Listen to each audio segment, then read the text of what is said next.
transportar por atracción de cargas. La plaqueta es rica en ácido oxálico, tiene una carga eléctrica negativa y por supuesto que también el endotelio, entonces se repelen continuamente, pero siempre están friccionando la plaqueta y el endotelio, entonces esto es una parte importante. Entonces simplemente, bueno, pues a manera de ver cómo tiene la plaqueta está así, y si ustedes lo ven, tiene una forma irregular por el sistema canalicular. Si ustedes lo ven aquí, pues ¿qué parece? Pues parece entre pan libanés, una gordita, o ¿no? Está, digo, imagínensela así, para que no se les olvide. Y es rica en fosfolípidos, entonces tiene un rol muy importante en algunos procesos, por ejemplo, en síndrome de anticuerpos antifosfolípidos particularmente, porque es rica en fosfolípidos, por otro lado. Yo les preguntaría, ¿contra qué glicoproteína va dirigido el anticuerpo en la trombocitopenia inmune primaria, que después vamos a verlo? Particularmente, contra 2B3A. La alfa 2B beta 3, bueno, si viene una pregunta, pues ustedes ya identifican, ¿por qué? Porque es la glicoproteína más numerosa, pueden haber hasta 80,000 moléculas sobre una plaqueta.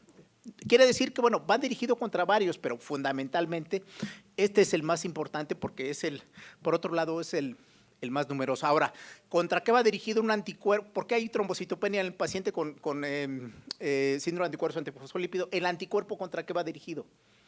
¿Contra 2B3A o contra fosfolípidos? Entonces también tienen que ir observando cómo la etiopatogenia o la fisiopatología de las enfermedades pueden modificar estos aspectos importantes. Ahora, ¿qué contienen las plaquetas? Bueno, las plaquetas tienen un montón de cosas. Tiene gránulos alfa, tiene factores de la coagulación, tiene fibrinógeno, tiene fibronectina, tiene factor de von Willebrand. Ayer les comentó el doctor Ángel Gabriel que tiene factor de von Willebrand, entonces también es un aspecto importante que hay que tomarlo en cuenta. Tiene trombosponina, vitronectina, tiene más glicoproteína 2B3A, porque en un momento determinado, cuando la plaqueta se activa sobre los gránulos alfa, lo que va a hacer es esto. Se fusiona con la membrana y va a exponer la glicoproteína que está dentro del gránulo. Y entonces amplifica el fenómeno de reacción de agregación plaquetaria, exponiendo más glicoproteína alfa 2B beta 3. Y bueno, entre otros tiene factores de la coagulación, tiene inhibidor C1 del complemento, porque las plaquetas también participan en este fenómeno, tiene proteína S, PAI1, factor de crecimiento endotelial, factor de crecimiento transformante, factor activador de plaquetas, etc. Y bueno, pues de ahí viene muchos que utilizan el plasma rico en plaquetas, que eso no creo que les pregunten absolutamente nada de eso, porque no tiene una fundamentación todavía científica para decir que en plasma rico en plaquetas se debe usar para quitarlas exactamente, para quitar las arrugas, para el cutis, ni para las articulaciones, que muchos utilizan. Mientras no haya una evidencia concreta en ese aspecto, entonces vamos a dejar de pensar absolutamente en eso. Entonces tenemos gránulos densos que tiene ADP, serotonina y calcio, y tiene también lisosomas. Entonces, ¿esta plaqueta cómo estará? Bueno, tiene formación de pseudópodos, tiene sistema canalicular abierto, amplificado, tiene fusión de algunos gránulos, quiere decir que esta plaqueta ya está activada, ya se está activando, ya no está en un estado latente o quiescente. Algo importante que hay que tomar en cuenta, la plaqueta, si les llegan a preguntar, bueno, ¿la plaqueta tiene grupo sanguíneo? Sí, claro, tiene grupo sanguíneo AB0, tiene sistema P, tiene sistema Lewis,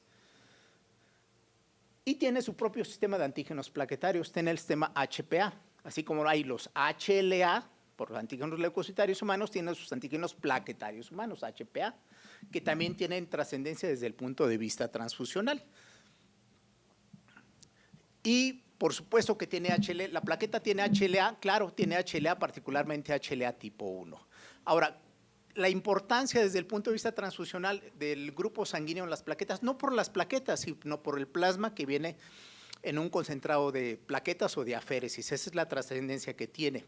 Ahora, los antígenos HPA pueden tener trascendencia en particularmente pacientes que son politransfundidos o en pacientes que tienen trombocitopatías. Preguntas vienen de Bernat-Soulier, entonces ojo con eso, van a venir preguntas de Bernat-Soulier y trombastenia de Glassman.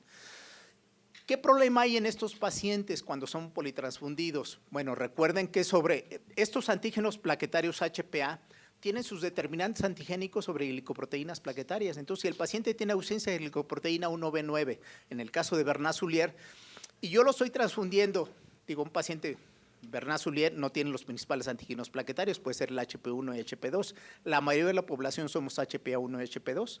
Entonces, quiere decir que cuando yo le ponga donador, pues particularmente lo voy a inmunizar al paciente con Bernasulier o trombocitopenia de Glassman, en el cual tiene ausencia de la glicoproteína 2B3A. Entonces, hacen refractaria a la transfusión de plaquetas. Entonces, bueno, viene un conflicto. En el caso de trombocitopenia de Glassman, pues sabemos que hay una aprobación específica, que es el caso del uso del factor 7 recombinante. Entonces, si les llegan a preguntar qué terapia usan pacientes que tienen trombocitopenia o la sospecha del caso clínico que puede ser una trombocitopenia de Glassman que tiene refractariedad a la transfusión de plaquetas. Bueno, pues la pregunta es factor 7 activado recombinante, ¿no? Que además del uso de hemofilia con inhibidores, pacientes con deficiencia de factor 7, la tercera indicación aprobada es trombocitopenia de Glassman. Ojo, no se les olvide, por favor, ¿ok?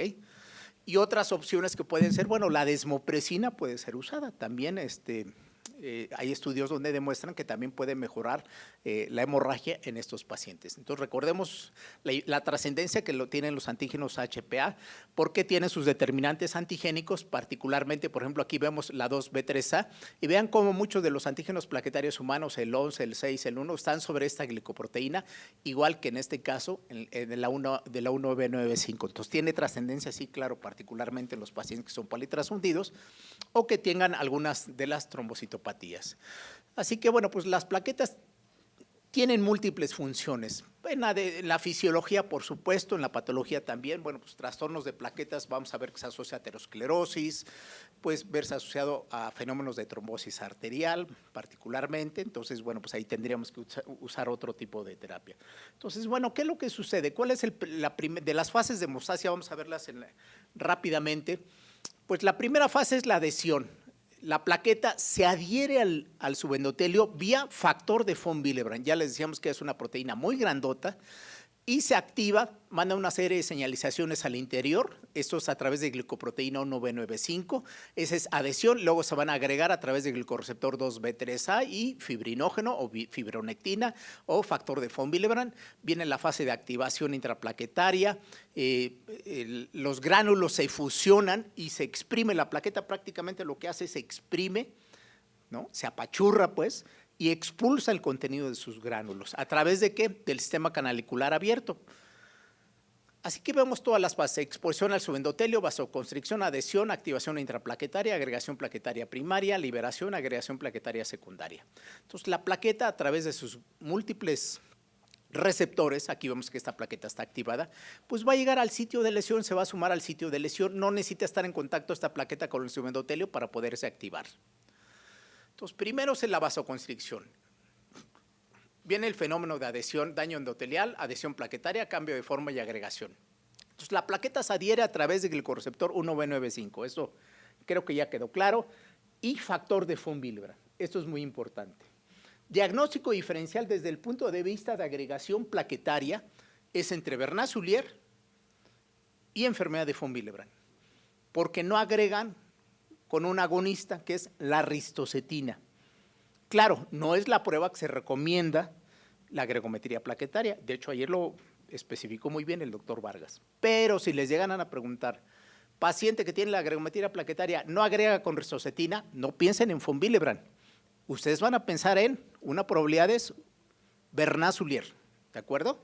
Porque se afecta particularmente con glicoproteína 1B9, entonces esto es muy importante, la interacción colágena, factor von Willebrand, plaquetas a través de ese glicorreceptor, 1B95. Si les preguntan, ¿hay interacción del glicorreceptor 2B3A con factor de von Willebrand? Sí, también lo hay. Aunque el factor de von Willebrand llega a participar en la agregación, no es su rol más importante. Su rol más importante de von Willebrand es en la adhesión. Ahora, ¿en qué momentos puede participar en los fenómenos de agregación? Y ayer lo mencionó también el doctor Vargas, en los fenómenos de high shear stress. En sitios de turbulencia o cizañamiento, sí puede participar von Willebrand agregándose a través del glicorreceptor 2B3A. Y aquí nuevamente creo que les queda mucho más claro. Colágena, factor de von Willebrand, 1B95. Entonces, fenómeno de adhesión, fundamentalmente ahí está metido. Y aquí vemos el 1B con su cadena alfa y beta y formando complejo con el 5 y con el 9. para interaccionar particularmente con el factor de von Willebrand. Aquí vemos adhesión plaquetaria al subendotelio, esta plaqueta está activada, y después viene el fenómeno de agregación plaquetaria a través de 2B3A.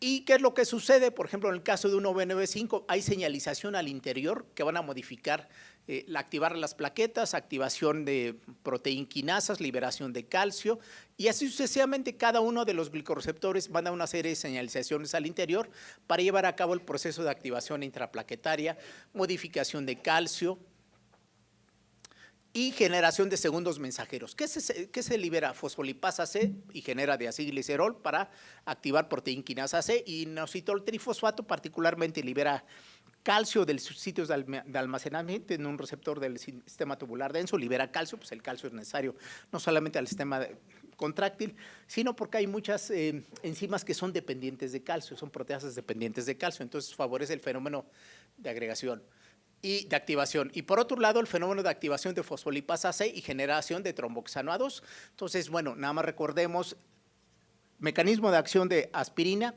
inhibición de ciclooxigenasa y por lo tanto potencialmente se convierte en un inhibidor de la plaqueta. Pero recordemos que paradójicamente también la plaqueta inhibe un endoperóxido cíclico en el endotelio, PGI2, es el efecto no deseado de la aspirina. Uno quisiera que fuera selectivo sobre tromboxano A2, pero esto no necesariamente ocurre así. Así que, pero también están interaccionados. Un receptor proteína G activa fosfolipasa C, con lo que habíamos mencionado, de acilglicerol, inositol trifosfato, calcio, pero también activa fosfolipasa 2 para generar tromboxano A2. Ahora, ¿por qué un paciente se trombosa a pesar de recibir aspirina? Porque nada más bloquea un mecanismo, generación de tromboxano. ¿Y el resto qué? Pues la plaqueta sigue siendo activa a pesar de la aspirina. Entonces, es un buen antiagregante, pero no es el mejor. Entonces, hay una serie de señalizaciones que van a hacer que se lleva a cabo posteriormente el fenómeno de agregación a través de glucoreceptores.